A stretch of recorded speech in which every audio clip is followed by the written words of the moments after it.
আমি শুরু করি। শুরু করতে বলতে না আমি একটু প্রথম থেকে শুরু করি।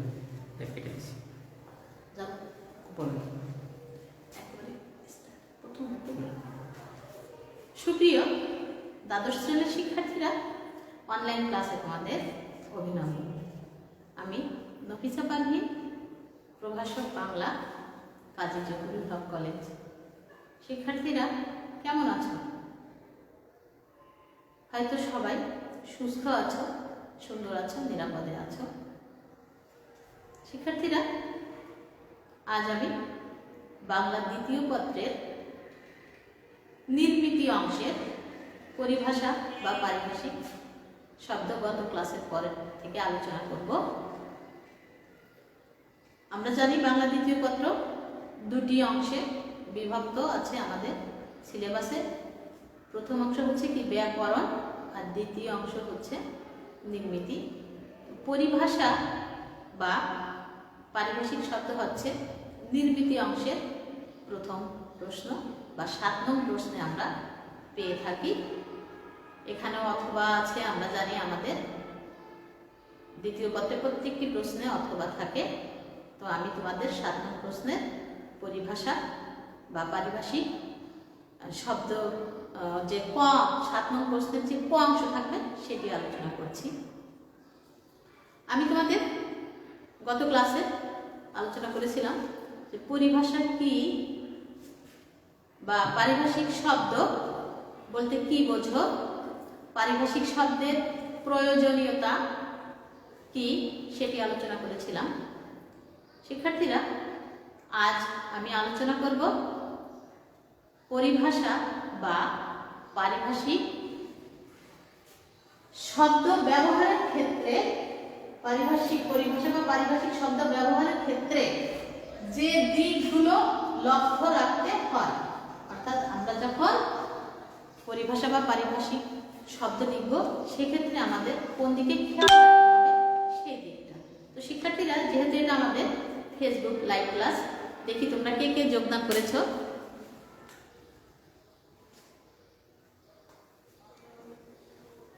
এমডি আছে মাসুদ রানা, অনির্বাণ বিশ্বাস, মাসুদ রানা আসসালামু আলাইকুম ম্যাম। ওয়ালাইকুম আসসালাম। রোকাইয়া ইসলাম আসসালামু আলাইকুম ম্যাম। ওয়ালাইকুম আসসালাম। শান্তা ইসলাম। হ্যাঁ, তো তোমরা দেখতে পাচ্ছি অনেকেই যোগদান করেছো, তোমাদের সকলকে ধন্যবাদ। তো আমরা ক্লাস করতে থাকি। আমি বললাম যে আজকে আমরা কি শিখবো, যে পারিভাষিক শব্দ ব্যবহারের ক্ষেত্রে যে দিকগুলো লক্ষ্য রাখতে হয় সেটি জানবো। পাশাপাশি আমরা কিছু পারিভাষিক শব্দ দেখে নিব, কারণ আমাদের পারিভাষিক শব্দ তো অনেকগুলো পড়তে হবে, তবে সেটা তো ছোট ছোট। আমি গত ক্লাসে তোমাদের বলেছি যে অল্প সময়ে পড়লে, এটা একটু খেয়াল করে পড়লে মনে থাকবে। আর এই পরিভাষা বা পারিভাষিক শব্দ পরীক্ষা আনসার করা আমার মনে হয় শ্রেয়। এটা আমার ব্যক্তিগত মতামত যে তোমরা পারতপক্ষে এই ক নম্বরের প্রশ্নই উত্তর করার চেষ্টা করবে, কারণ অল্প সময়ে অধিক নম্বর পাওয়া সম্ভব এই পরিভাষা বা পারিভাষিক শব্দ লিখে। তো আমরা দেখে নিই যে পারিভাষিক শব্দ ব্যবহারের ক্ষেত্রে যে দিকগুলো লক্ষ্য রাখতে হয়। আমি বোর্ডে লিখতেছিলাম, লিখবো এক এক করে। দেখো, যন্ত্র ও যন্ত্রাংশের নাম মূল ভাষায় উচ্চারণ অনুসারে বানানে গ্রহণ করা যেতে পারে। এখানে কি বলা হয়েছে? যন্ত্র ও যন্ত্রাংশের নাম। এসব নাম আমি লিখে দেখি, তারপরে তোমাদের বিশ্লেষণ করছি। আগে আমি কথাগুলো কোন দিকগুলো খেয়াল রাখতে হবে সেটি আগে আমি লিখে দিচ্ছি। এসব নাম অনুবাদ না করাই ভালো, না করাই ভালো। যেমন এখানে বলছে যন্ত্র বা যন্ত্রাংশ। যেমন যদি বলি যে এটা কি বলছে, আমরা যে শব্দটি সবসময় প্রচলিত জানি সেটাই ভালো। যেমন টিউবওয়েল,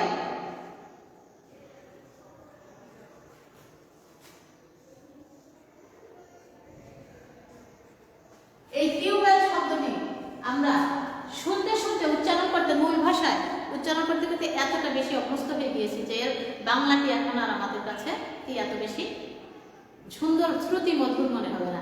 এজন্য বলা হয়েছে যে যন্ত্রাংশের নাম মূল ভাষায় উচ্চারণ অনুসারে বানানে গ্রহণ করা যেতে পারে, যেমন এই যে টিউবওয়েল, আমাদের ইংরেজি শব্দ এভাবেই আমরা উচ্চারণ করতে পারি। এরপরে হচ্ছে কোন দিকটি খেয়াল রাখতে হবে, দ্বিতীয় নম্বর আছে যেসব ইংরেজি শব্দ আমাদের কাছে যেসব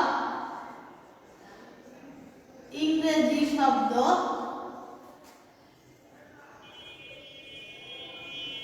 দুই নম্বরে লিখছি যেসব ইংরেজি শব্দ আমাদের কাছে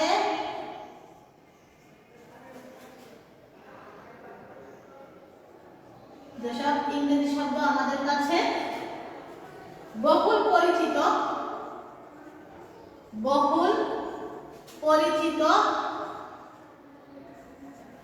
সেসব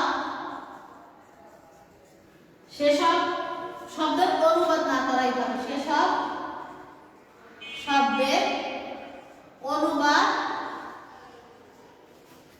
না করাই ভালো, না করাই ভালো। বা শব্দের অনুবাদ না করে লিখি আমরা, সেসব শব্দের অনুবাদ না করে মূলানুগ ব্যবহার করা যেতে পারে। মূলানুগ ব্যবহার করা যেতে পারে। তাহলে আমাদের যে পারিভাষিক শব্দ ব্যবহারের ক্ষেত্রে যে দিকগুলো বিশেষভাবে লক্ষ্য রাখতে হবে, তার দ্বিতীয় দিকটি হচ্ছে যেসব ইংরেজি শব্দ আমাদের কাছে বহুল পরিচিত সেসব শব্দের অনুবাদ না করে মূলানুগ ব্যবহার করা যেতে পারে। যেমন আমরা এখানে বলতে পারি টেবিল। টেবিল শব্দটি কিন্তু ইংরেজি, তারপরে এটি আমরা টেবিলে উচ্চারণ করি, মূলানুগটাই উচ্চারণ করি। এর কি বলা হয়েছে, এটা আমাদের টেবিল শব্দটি বহুল পরিচিত। এভাবে আছে চেয়ার।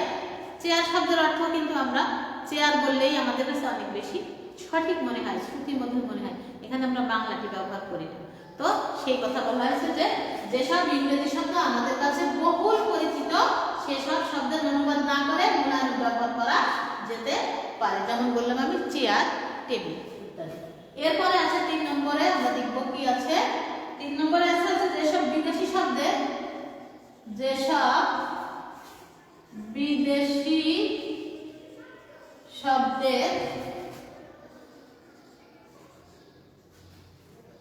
বাংলা প্রতিশব্দ আছে। যেসব বিদেশি শব্দের বাংলা প্রতিশব্দ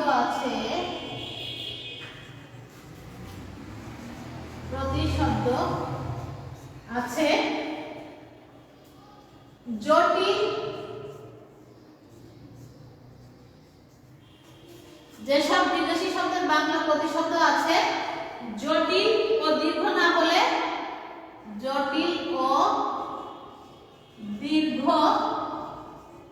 না হলে, সেগুলো পরিভাষা হিসেবে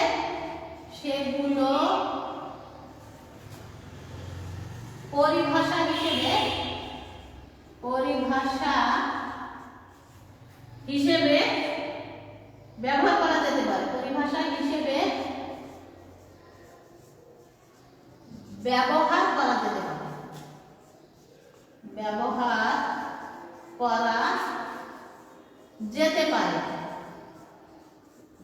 করা যেতে পারে। তাহলে আমরা যে দিকগুলো পরিভাষা বা পারিভাষিক শব্দ ব্যবহারের ক্ষেত্রে যে দিকগুলো লক্ষ্য রাখতে হবে তার 3টি আমরা লিখলাম, জানলাম। আমি পরবর্তীতে 4 এবং 5টি কারণে যাবো। এটা বুঝতে শিক্ষার্থীরা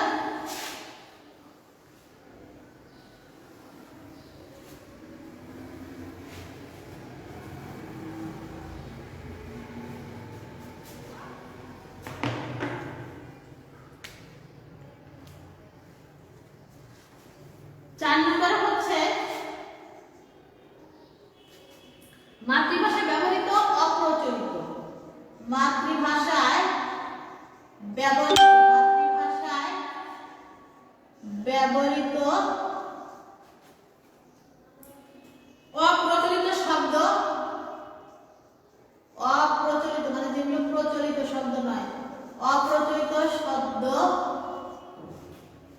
নতুনভাবে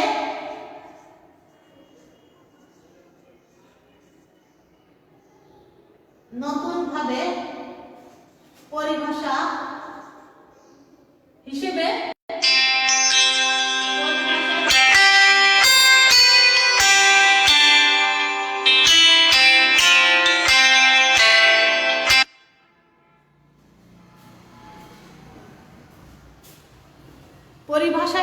প্রয়োজনে গ্রহণ করা যেতে পারে। পরিভাষা হিসেবে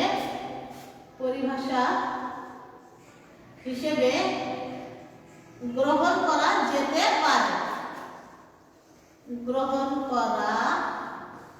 যেতে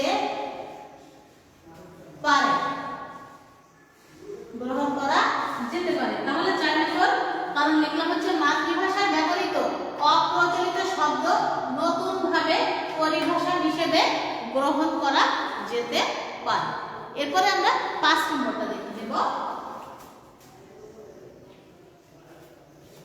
পরিভাষা যাতে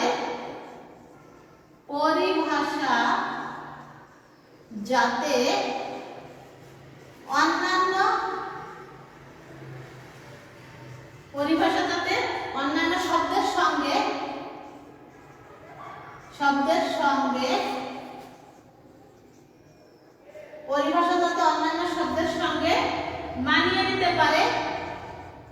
শব্দের সঙ্গে মানিয়ে নিতে পারে,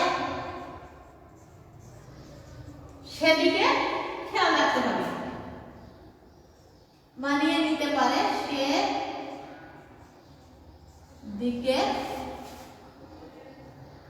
খেয়াল বা লক্ষ্য রাখতে হবে।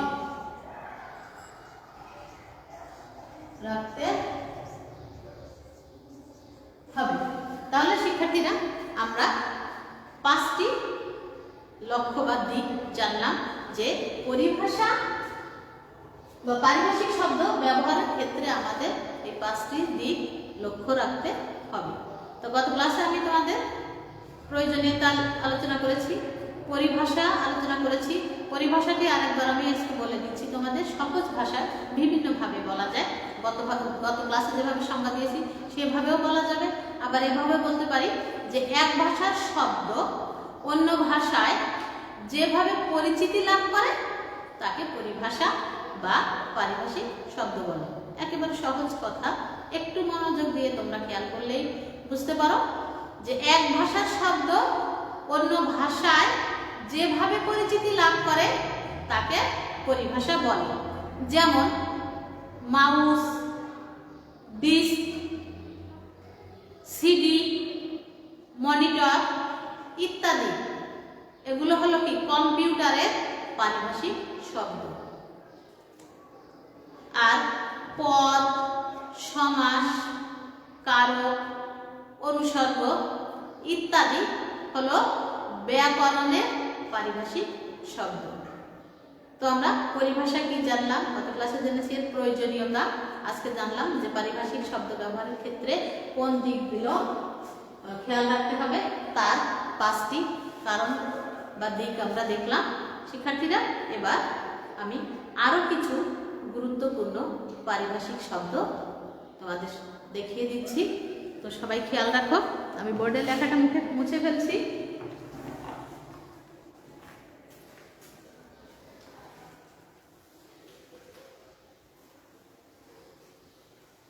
আমি তোমাদের গত ক্লাসে দেখিয়েছিলাম যে আমরা 2 ভাবে লিখতে পারি।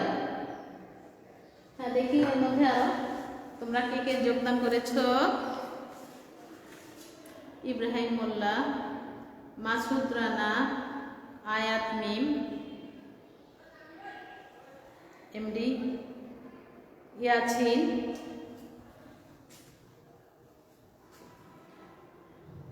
অনির্বাণ বিশ্বাস, জিএম সাজ্জাদ হক, শান্তা ইসলাম, আসসালামু আলাইকুম ম্যাম। ওয়ালাইকুম আসসালাম। মেঘলা আকাশ,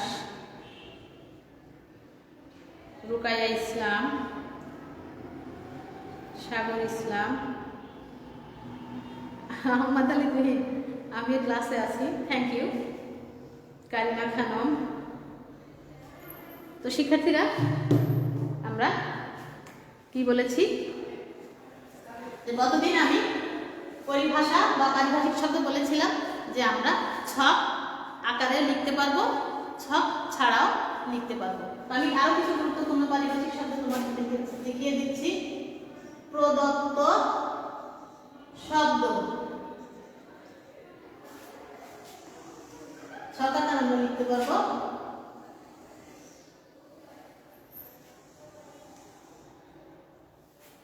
আর এখানে লিখবো পারিভাষিক রূপ। পারিভাষিক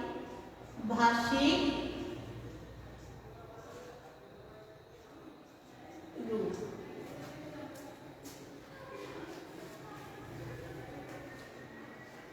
পারিভাষিক রূপ ও লিখতে পারি অথবা পারিভাষিক শব্দ আমরা লিখতে পারবো।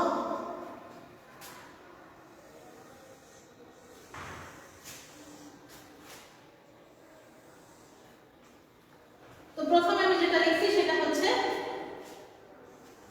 এডিটর। এডিটর প্রদত্ত শব্দ এডিটর। এর পারিভাষিক শব্দ বা রূপটি হবে কি আমরা জানি, সম্পাদক।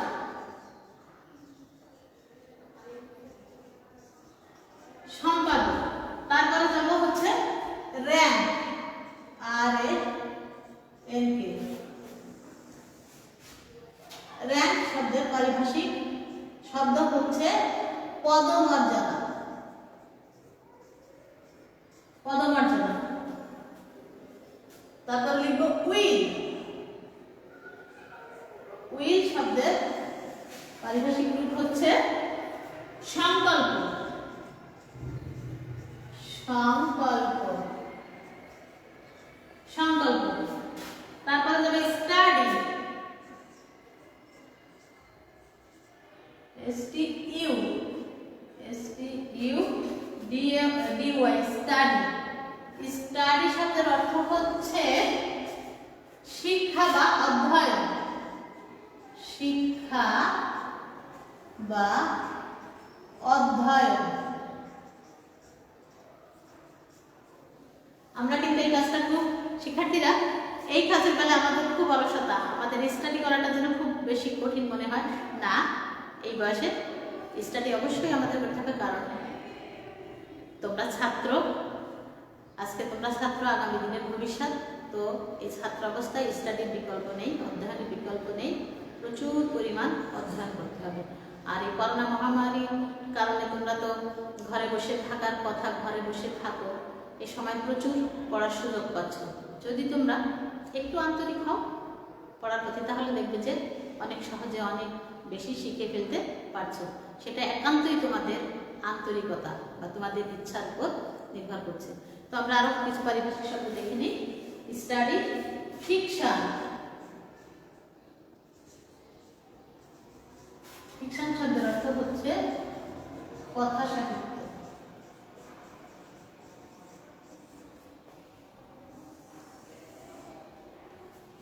তারপরে লিখব ম্যানাস্ক্রিপ্ট।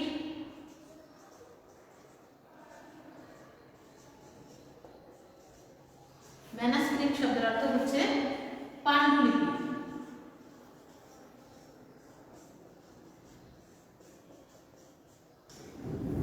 শিক্ষার্থীরা, এভাবে আমরা আরো বেশ কিছু পারিভাষিক শব্দ শিখে নিব।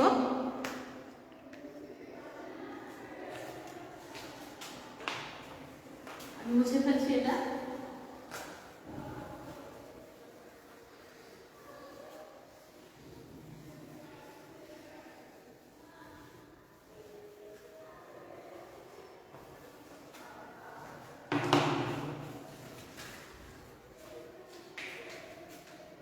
এরপরে লিখব ইনিশিয়াল। ইনিশিয়াল শব্দের অর্থ হচ্ছে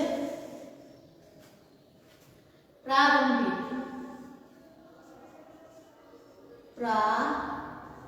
প্রারম্ভিক।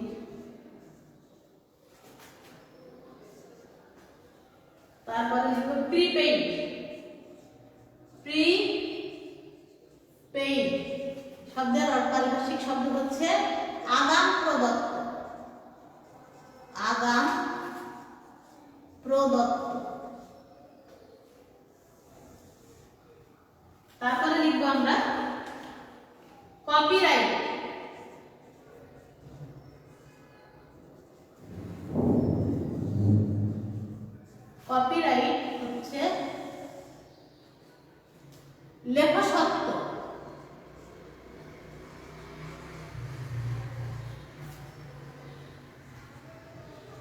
বানানটি খেয়াল রাখবে। তোমাদের বলেছিলাম তোমরা বানানটা অবশ্যই যে লেখা সত্য বানানটি খেয়াল করে লিখবে। বাই ল, এরপরে শব্দ লিখব বাই ল। বাই ল শব্দের অর্থ বা পারিভাষিক শব্দ হচ্ছে উপবিধি। উপবিধি। তারপরে লিখব হচ্ছে ব্রোকার, BROKER। ব্রোকার শব্দের অর্থ হচ্ছে দালাল।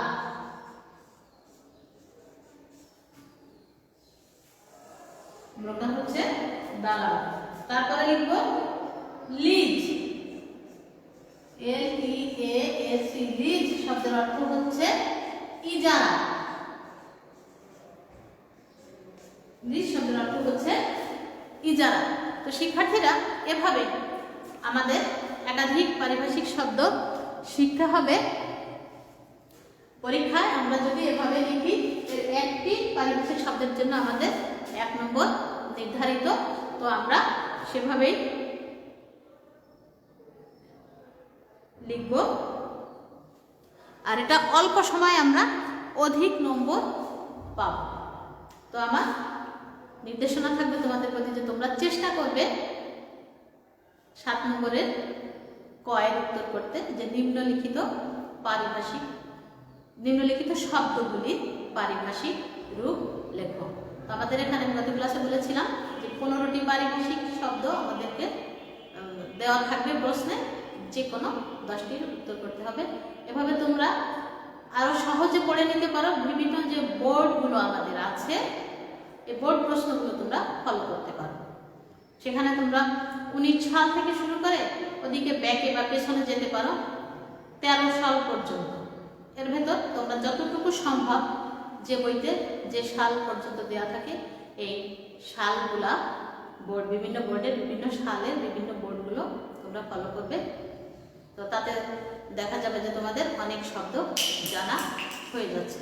তো শিক্ষার্থীরা, পরবর্তীতে আসবো আবার কোনো পাঠ নিয়ে, পরবর্তী পাঠ নিয়ে। আজ এ পর্যন্তই। সবাই সুস্থ থাকো, নিরাপদে থাকবে। আল্লাহ হাফেজ।